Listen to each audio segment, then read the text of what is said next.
Did Jesus speak Egyptian? One of the most famous sayings of Jesus appears in Luke chapter 12, verse 27. Consider the lilies how they grow. They toil not, they spin not.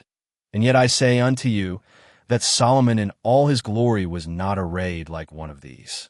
Most readers encounter these words through Greek manuscripts and later translations. But an intriguing question remains.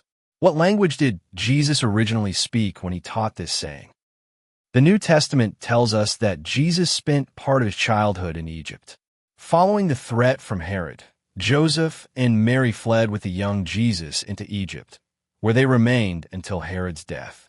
While the Gospels do not tell us what languages Jesus may have encountered there, it is reasonable to ask whether Egyptian speech and traditions left any impression upon him.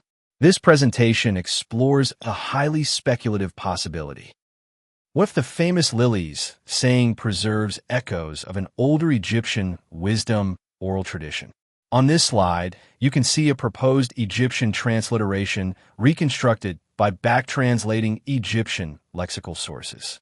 The reconstruction is not taken from any surviving manuscript. No ancient text preserves this exact form. Rather, it is an attempt to explore whether Egyptian vocabulary associated with lilies, wisdom, glory, learning, writing, fine linen, and royal splendor can be arranged into a coherent aphorism resembling the teaching found in Luke. The proposed reconstruction reads, seshen, seshen she, ni sesher, ni sheser, ni shesa, ni shesa, ni shaa, ni sheser. Sau shaashaa Shashanq shau ni seshen. In this interpretation, the lily possesses none of the achievements of civilization. No planning, no governance, no learned skill, no writing of books, no fine linen. Yet even the glorious king is not arrayed like the lily. The most controversial aspect of the reconstruction is the appearance of the royal name Shashanq. Throughout this presentation, we will explore the possibility that memories of Solomon and the Egyptian pharaoh Shashanq may overlap, and whether that overlap could illuminate Jesus' famous comparison between the lilies and the glory of a king. It is a linguistic and literary exploration. The wordplay is profound. But if Jesus knew Egyptian traditions, or if Egyptian wisdom sayings circulated in the broader cultural memory of the region, then perhaps the lilies saying contains deeper echoes than we have previously imagined. The question before us is simple.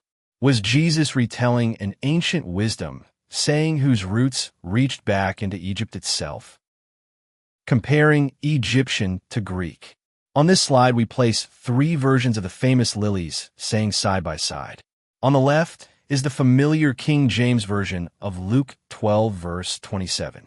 Consider the lilies how they grow. They toil not, they spin not. And yet I say unto you that Solomon in all his glory was not arrayed like one of these. In the center is a speculative Egyptian reconstruction built from Egyptian lexical sources. This reconstruction is not preserved in any known manuscript. Rather, it is an attempt to explore whether an Egyptian wisdom saying could have existed that expressed a similar idea through a network of related sounds and meanings. Notice the repeated pattern of words beginning with S and SH sounds. Seshen, seshen, sesher, sheser, shasha, shesa, sesha, Shashanq, shau, sheth. The reconstruction presents a lily that possesses none of the achievements of civilization. No planning, no governance, no wisdom, no learned craft, no writing of books, and no fine linen. Yet even the glorious king is not arrayed like the lily. On the right is the Greek text, the earliest surviving form of the saying preserved in the New Testament manuscripts. The Greek commands the listener to observe the lilies carefully, noting that they neither labor nor spin, yet surpass Solomon in glory. Notice the difference in resonance of the potential oral narrative from Egyptian compared to the Greek. It flows rhythmically. Could Jesus have known Egyptian traditions?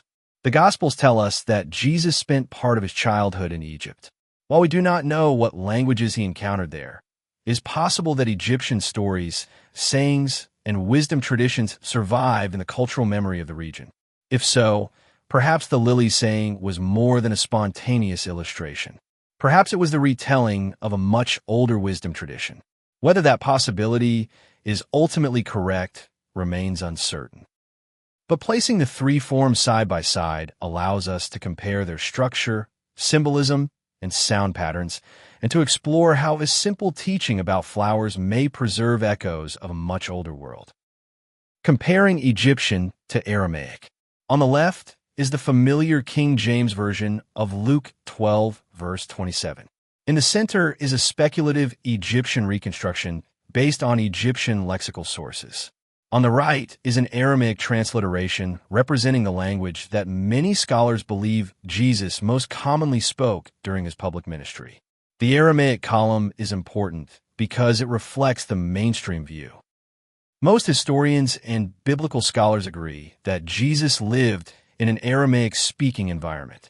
The villages of Galilee, the marketplaces, and everyday conversations of ordinary people were often conducted in Aramaic. For that reason, many assume that sayings such as "consider the lilies" were originally spoken in Aramaic before being recorded in Greek by the Gospel writers. The Aramaic version certainly preserves the meaning of the saying. The lilies grow. They do not labor. They do not spin. Yet Solomon in all his glory is surpassed by them. The message is clear and powerful. But notice something else. The Aramaic version primarily communicates the idea. The Egyptian reconstruction attempts to communicate a similar theme with sound repetitions. Nearly every major word participates in a network of repeated sounds. Seshen, seshen, sesher, sheser, shasha, shesa, sesha, shes, Shashanq, shau, sheth. The result is an aphorism built upon repetition, alliteration, and mnemonic structure. The listener hears the same sounds echoing throughout the entire saying. In the reconstruction, the lily possesses none of the things associated with civilization. No planning, no governance, no learned skill, no writing of books, no fine linen. Yet the glorious king is still surpassed by the flower.